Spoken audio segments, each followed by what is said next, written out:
కాంగ్రెస్ కుట్రలను బట్టబయలు చేసినది సబర్మతి రిపోర్ట్ సినిమాను అందరూ చూడాలన్నారు కేంద్ర మంత్రి బండి సంజయ్. వాస్తవాలకు దగ్గరగా ఉన్న ఈ సినిమాకు రాష్ట్ర సర్కార్ ట్యాక్స్ కు మినహాయింపు ఇవ్వాలని చెప్పారు. కాంగ్రెస్ పార్టీ ప్రధాని మోదీని బద్నాం చేస్తోందన్నారు. ఎంపీ రఘునందన్ రావు అదానిపై వచ్చిన ఆరోపణల్లో మోదీకి ఎలాంటి సంబంధం లేదన్నారు.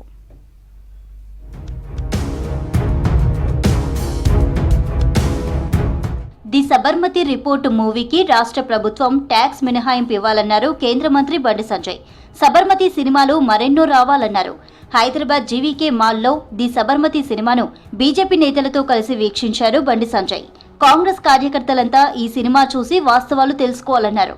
గోద్రా ఘటనలపై వాస్తవాలు తెలిసే విధంగా సినిమా తీసిన చిత్ర యూనిట్ కు అభినందనలు తెలిపారు బండి సంజయ్. ఇప్పుడు కూడా సమాజంలో కూడా జరిగిన విషయం ఏదో ఇప్పుడు కూడా తెలుసు చాలా మందికి. ఏదో మత విద్వేషాలు తగినాయి, రెండు వర్గాల మధ్య గొడవైంది, అనుకోకుండా సంఘటన జరిగింది. ఇంకో రకరకాలుగా ఇలా సినిమాలు చూపెట్టిన విధంగానే అనేక కట్టుకథనాలు వినిపించి ఇలా నమ్మించే ప్రయత్నం చేశారు. కానీ ఈ రోజు ఈ సినిమా ద్వారా కనీసం ఇప్పటికైనా ఇన్ని సంవత్సరాల తర్వాతనైనా వాస్తవ విషయం ఏందో ఇలా సమాజానికి చూపెట్టే ప్రయత్నం చేయడం నిజంగా చాలా గొప్ప విషయం.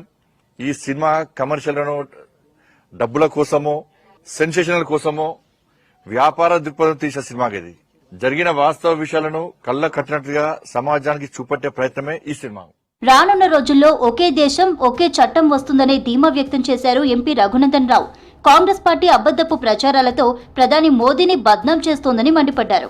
అదానీ చేసిన ఆరోపణలలో మోదీకి ఏం సంబంధమని ప్రశ్నించారు. సీఎం రేవంత్ రెడ్డి అదానితో కలిసి పెట్టుబడులు తెస్తున్నాడని, అలాంటప్పుడు రేవంత్ పై రాహుల్ ఏం చర్యలు తీసుకుంటారో సమాధానం చెప్పాలన్నారు.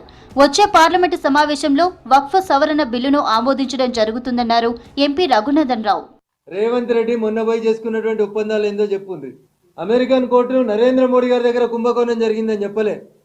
ఆంధ్రప్రదేశ్, తమిళనాడు, ఒడిశా, ఛత్తీస్గఢ్లో జరిగినాయని చెప్పింది. ఈ 4 రాష్ట్రాలని పాలిస్తున్న దాంట్లో 2 రాష్ట్రాలకి ముఖ్యమంత్రులు ఎవరంటే కాంగ్రెస్ పాలిత ముఖ్యమంత్రులు, కాంగ్రెస్ మిత్రపక్షాల ముఖ్యమంత్రులు ఉన్నారు. ఏం తెలియకుండా, ఎవడో రాసిస్తే ఏం మాట్లాడాలో కూడా తెలియకుండా ఏది పడితే అది మాట్లాడుతూ ఉంటే ఇది దేశ హితానికి మంచిది కాదనేది మేము రాహుల్ గాంధీ గారికి చెప్పదలుచుకున్నాం. తాను రచించిన తెలంగాణ ప్రాంత గిరిజన సమస్యలు, వాటి పరిష్కారానికి సంబంధించిన పుస్తకాన్ని రాష్ట్రపతి ద్రౌపది ముర్ముకు అందజేశారు మాజీ గవర్నర్ సిహెచ్ విద్యాసాగర్ రావు. హైదరాబాద్ రాజ్ భవన్ లో రాష్ట్రపతిని మర్యాదపూర్వకంగా కలిసి ఆమెను సన్మానించారు విద్యాసాగర్ రావు.